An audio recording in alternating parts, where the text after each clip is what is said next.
નમસ્કાર દર્શક મિત્રો, હું છું દીપિકા પંડ્યા અને આપ જોઈ રહ્યા છો અરવલ્લી ન્યૂઝ. જોઈએ આજના સમાચાર. અરવલ્લી જિલ્લાના મોડાસા તાલુકાના પહાડપુર ગામમાં સેવા સહકારી મંડળીને લઈને ખેડૂતોમાં ભારે રોષ જોવા મળ્યો છે. ખેડૂતોના નામે ખોટી રીતે ધિરાણ મેળવી લાખો રૂપિયાની નાણાકીય ગેરરીતિ આચરવામાં આવી હોવાના ગંભીર આક્ષેપો સાથે ખેડૂતો રસ્તા પર ઉતર્યા હતા. સૂત્રોચ્ચાર સાથે રેલી યોજી મંડળીના સત્તાધીશો સામે વિરોધ નોંધાવ્યો હતો. મોડાસા તાલુકાની પહાડપુર સેવા સહકારી મંડળીમાં લાખો રૂપિયાની ઉચાપતના આક્ષેપો વચ્ચે વિવાદે ઉગ્ર સ્વરૂપ ધારણ કર્યું છે. ગામના ખેડૂતો દ્વારા મંડળીના ચેરમેન સેક્રેટરી સામે ગંભીર આક્ષેપો કરવામાં આવ્યા છે. ખેડૂતોનો આક્ષેપ છે કે તેમની જાણ બહાર અને સંમતિ વિના અલગ અલગ ખેડૂતોના નામે ખોટી રીતે ધિરાણ મેળવી અંદાજે 20 લાખ રૂપિયાથી વધુની નાણાકીય ગેરરીતિ આચરવામાં આવી છે. એટલું જ નહીં, ચાલુ કમિટીની જાણ બહાર ખોટી કમિટીની રચના કરી નિયમોનો ભંગ કરવામાં આવ્યો હોવાનો પણ ખેડૂતો દાવો કરી રહ્યા છે. આક્ષેપોથી રોષે ભરાયેલા ખેડૂતો મોટી સંખ્યામાં એકત્રિત થયા હતા અને ગામમાં સૂત્રોચ્ચાર સાથે વિરોધ રેલી યોજી હતી. ત્યારબાદ પહાડપુર સેવા સહકારી મંડળી ખાતે પહોંચી મંડળીના શટર બંધ કરી અનોખી રીતે વિરોધ પ્રદર્શન કર્યું હતું. ખેડૂતોએ સમગ્ર મામલે નિષ્પક્ષ તપાસની માંગણી કરતા મોડાસા ટાઉન પોલીસ મથક તેમજ જિલ્લા રજિસ્ટ્રાર કચેરી ખાતે લેખિત અરજી આપી જવાબદારો સામે કડક કાનૂની કાર્યવાહી કરવાની માંગ ઉઠાવી છે. હાલ આ સમગ્ર મામલો વિસ્તારમાં ચર્ચાનો વિષય બન્યો છે. જો ખેડૂતોના આક્ષેપો સાચા સાબિત થાય તો સહકારી ક્ષેત્રમાં વિશ્વાસને મોટો ફટકો પડી શકે છે. હવે તપાસ એજન્સીઓ આ મામલે શું કાર્યવાહી કરે છે અને ખેડૂતોને ન્યાય ક્યારે મળે છે તેના પર સૌની નજર મંડાયેલી છે. વૈભવ રાઠોડ સાથે જોતા રહો અરવલ્લી ન્યૂઝ. નમસ્કાર. સુનિલભાઈ પ્રફુલચંદ્ર પટેલ, પાડ ગામનો નિવાસી, પાડપુર ગ્રુપ સેવા સહકારી મંડળીનો હું સદસ્ય છું. ગયા અઠવાડિયે અમને જાણ થઈ કે ભાઈ જૂના કમિટી સભ્યોને એમની જોડે રાખ્યા વગર નવા ચેરમેન અને સેક્રેટરી શ્રીએ મનસ્વી રીતે નવી કમિટી બનાવી દીધી છે તથા તેમને સત્તાનો દુરુપયોગ કરી અને જે ડોક્યુમેન્ટ હોય દાખલા તરીકે જેવા કે ઠરાવ બુક, એજન્ડા બુક, એમાં દુરુપયોગ કરી મનસ્વી રીતે 21 જણની કમિટી બનાવી દીધી છે. બરાબર છે. અને એ બધું અમને ધ્યાન થતાં અમે આ જે નિવેદન છે હું ગામ વતી, ગામના સભાસદો વતી હું નિવેદન આપું છું કે અમને બિલકુલ લોકશાહીનું હનન કર્યું છે, સહકારી કાયદાનો દુરુપયોગ કર્યો છે અને આ કમિટી કાયદેસર રીતે દૂર થાય એવી હું આપણા માધ્યમથી જિલ્લા રજિસ્ટ્રાર સાહેબ, કલેક્ટર શ્રી અને એસપી સાહેબને હું નિવેદન આપું છું કે ભાઈ આ જે ખોટું કામ કરે છે તે કાયદેસર દૂર થાય અને આ ખોટા કામ કરતાઓને કાયદેસરની સજા થાય એવું અમારું નમ્ર નિવેદન છે. બીજો ખાસ એ કહેવા માગું છું કે અમારી સેવા મંડળીમાં 10 કેમેરા લાગેલા છે સીસીટીવીના.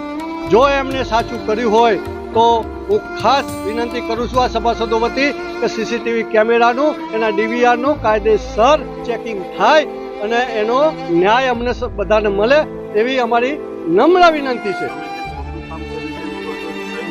ખોટું કામમાં એમને ગેરરીતિ કરી અને પોતાની મનસ્વી રીતે આખી મંડળી જે મંડળીને ધ્યાન દોર્યા વગર, જાહેરનામું બહાર પાડ્યા વગર અને નવી કમિટીની રચના કરી દીધી છે. નવી કમિટી રચવાનું કારણ કે એમના મરતિયાઓને અંદર લઈ અને એમના જે જૂના કૌભાંડો હોય એ છુપાવવાની વાત છે. એના માટે થઈને એમને કોઈ જાહેરનામું ની રજૂઆત બતાવી નથી, સભાસદોને કોઈ ધ્યાન ઉપર દોર્યું નથી અને એમને આ કામ કર્યું. ઉચાપત માટે તો હવે ગામના લોકોને જે વ્યક્તિગત જે થયું છે બરાબર છે એ પોતે જ એમનો જવાબ આપશે. અને મેઇન સીસીટીવી કેમેરાનો એમને જે છે એની તપાસ થાય તો દૂધનું દૂધ અને પાણીનું પાણી થઈ જાય. આપણી સીસીટીવી ફક્ત એકલી સેવા મંડળીના નથી, બાજુમાં દૂધ મંડળી છે એના પણ આ કેમેરા લાગેલા છે. બરાબર છે. એની પણ તપાસ થાય તો બધું જ દૂધનું દૂધ અને પાણી અમને જે બધું ખોટું કર્યું છે એ બહાર આવી જાય એવું છે. અને ગામના સભાસદોને 100% ન્યાય મળે એવું છે. અને આ આજનું નથી, આવું ભૂતકાળમાં પણ એમને દૂધ મંડળી સાથે પણ કરેલું હતું. એ વખતે લોકોએ વિરોધ કર્યો નથી પણ એનો લાભ લઈને આ ફરીથી આ ધંધો કર્યો છે. હું મકવાણા અમરસિંહ વિઠ્ઠલભાઈ મકવાણા, પહાડપુર, તાલુકો મોડાસા, જિલ્લો અરવલ્લીનો રહેવાસી છું. મારું સેવા મંડળીમાં સભાસદ તરીકેનું લેણું ચાલુ છે અને 2023માં મારા ખાતામાંથી મારો ગેરંટર ચેકમાંથી રૂપિયા 1,49,51,000 રૂપિયા ઉપડી ગયા. બીજા નંબરમાં 2024માં 1,74,000 રૂપિયા 12.5% વ્યાજવાળા ઉપડી ગયા. ત્યારે મેં સેક્રેટરીશ્રીનો ફોન પર માહિતી લીધી કે ભરતભાઈ પટેલ ચેરમેન શ્રી ઉપાડી ગયા છે અને એ પછી ફોરેન જતા રહ્યા. પછી મારા મોટા ભાઈના 2 લાખ ઉપડી ગયા હતા 2024માં તખતસિંહ વિઠ્ઠલભાઈ મકવાણાના. પછી એ બાબતમાં અમે સતત રજૂઆત કરતો, એમના ઘરે જઈને રજૂઆત કરી, સમાધાનની વાત કરી. પછી આ બાબતમાં કોઈ સમાધાન ન થતો એમને મને ખાલી મૂડી આલવાની વાત કરી, વ્યાજની આલવાની વાત કરી નહીં. બીજા નંબરમાં એવું બન્યું કે સતત મેં જાણ કરી કે જિલ્લા રજિસ્ટ્રાર સહકારી મંડળીઓને જાણ કરી, તાલુકા વિકાસ અધિકારી સાહેબને જાણ કરી અને લેખિતમાં જાણ કરી છે કલેક્ટર સાહેબશ્રીને, અધિક કલેક્ટર સાહેબશ્રીને, એસપી સાહેબશ્રીને. મધ્યસ્થ મંડળી સાબરકાંઠા હિંમતનગરને જાણ કરી છે, સાબરકાંઠા મોડાસા મિની બ્રાન્ચને જાણ કરી છે.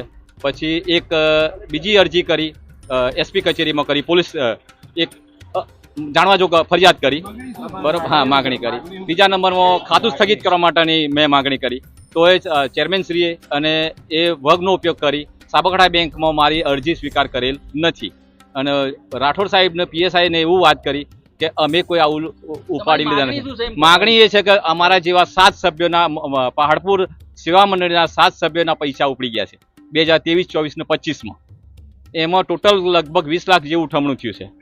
બીજા નંબરમાં બીજા આપણે સિદ્ધપુર ગામના છે, એમાં બાબુભાઈ માનાભાઈ ચૌહાણ, ભવનસિંહ સરદારસિંહ ચૌહાણના 2 સભ્યોના મારી જાણમાં આવ્યું છે કે આ 2 વ્યક્તિઓના, અને બધા ખેડૂતો ક્ષત્રિય સમાજના છે, ગરીબ છે. આ લોકોને આપખુદશાહી વર્તન કરી ચેરમેનશ્રીએ ખાનગી રીતે આ રીતે પૈસા ઉપાડી લીધા છે અને પરત આપવાની કોઈ જોગવાઈ કરેલ નથી. હા, હાલ એ ચેરમેન પાસે ચેરમેન સભ્યોની બોડીની આ બધી એક ના, ચેરમેન તો 3 દિવસથી ભાગી જાય છે. રજૂઆત કરવા માટે ઘરે જતા હોય પહેલા તો ઘર છોડીને જતા રહે છે. મથુરભાઈ, હું સેવા મંડળીનો સભાસદ છું, પહાડપુર ગામનો. આ અગાઉ પણ 2022માં 80 લાખનું ખાતર બારોબાર લોકોને પધરાવી દીધેલું. અને જ્યારે મેં અરજી કરી ખેતી નિયામકશ્રીને, ત્યારે તપાસ કરી અને એમને આવીને ટોટલી સ્ટોક પત્રકને મશીન બધું લઈ ગયા. ત્યારે બહાર પડ્યું અને સાબરકાંઠા બેંકના ઓડિટર પણ અહીં હાજર હતા. ઓડિટ ચાલતું હતું મહિનાથી. તો એ વખતે એમને કીધું કે હું વસૂલાત કરું છું, 2 મહિનામાં પૈસા ભરાઈ દઉં છું. અને એ વખતે જૂના ભાવનું ખાતર અને નવો ભાવ એ તફાવત પડતો હોય તો પણ નવા ભાવનો જૂના ભાવનું ખાતર હતું એનું બિલ બનાવી દીધું નવા ભાવમાં. એનો ડિફરન્સ કેટલો પડ્યો એ હજી સુધી મંડળીને કોઈ નફો મળ્યો નથી. આજની તારીખે પણ સરકારશ્રીએ જૂના ભાવનો ભાવ તફાવતનું ખાતર પણ અત્યારે પણ વેચી દીધેલું છે.